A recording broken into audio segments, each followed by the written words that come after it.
Hello বন্ধুরা, নমস্কার। আজ লক্ষ্মীর কিচেনে বানাবো লোট্টা মাছের রেসিপি। কিভাবে বানাবো আপনাদেরকে এখন দেখিয়ে দেব।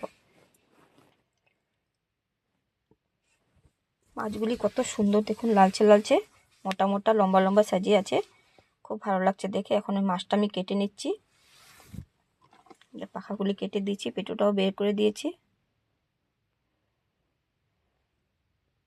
একটু বড় বড় সাইজ করে কেটে নিয়েছি। দেখুন কাটা হয়ে গেছে। এখন আমি নুন জলে ধুয়ে নিচ্ছি।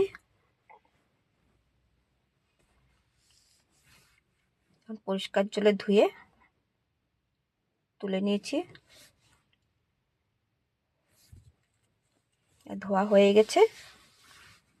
এখন হলুদ দিয়ে দেব, লঙ্কার গুঁড়ো দিয়ে দেব, পরিমাণ মতো নুন দিয়ে দেব, সর্ষের তেল দিয়ে দেব। ভালো করে মাখিয়ে নেব। তো মাখানো হয়ে গেছে। এদিকে পেস্ট করার জন্য মশলা রেডি করে নিয়েছি। শস্যটা বেটে নেব। এখন মিক্সার গ্রাইন্ডারের মধ্যে আমি পেঁয়াজ কুচি দিয়ে দেব, টমেটোর কুচি দিয়ে দেব, লঙ্কা দিয়ে দেব, একটু আদা দিয়ে দেব, রসুন দিয়ে দেব। শিলনোড়ার মধ্যে আমি শস্যটা বেটে নেব।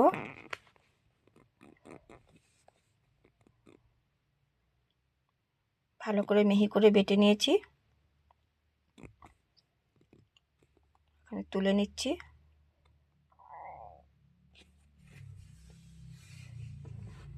শস্য বাটা হয়ে গেছে। এদিকে জিরা মশলা ধনিয়া রেডি করে নিয়েছি, পেস্ট করে নিয়েছি, শস্য রেডি করে নিয়েছি। কড়াই গরম হচ্ছে, তেল দিয়ে দিয়েছি। পেঁয়াজ কুচি দিয়ে দিয়েছি, টমেটো কুচি দিয়ে দেব। পেঁয়াজ টমেটো ভালো করে ভেজে নেব। পেস্ট করেছিলাম সেই মশলাটা দিয়ে দেব।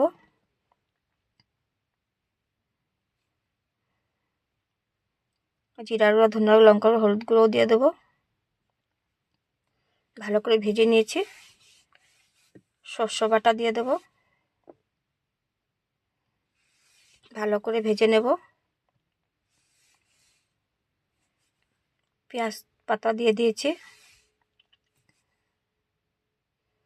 পরিমাণ মতো নুন দিয়ে দেব। ভালো করে ভেজে নেব। ভাজানো কত সুন্দর হয়েছে, ভাজা হয়ে গেছে। জল দিয়ে দিয়েছি। নেড়ে চেড়ে লোট্টা মাছটা ঢেলে দেব। এর আগে হলুদ লবণ দিয়ে মেখে রেখেছিলাম, বেশি নুন দেব না। এখন একটু নাড়িয়ে নেব। কালারটা কত সুন্দর হয়েছে। ঢাকা চাপা দিয়ে দিয়েছি।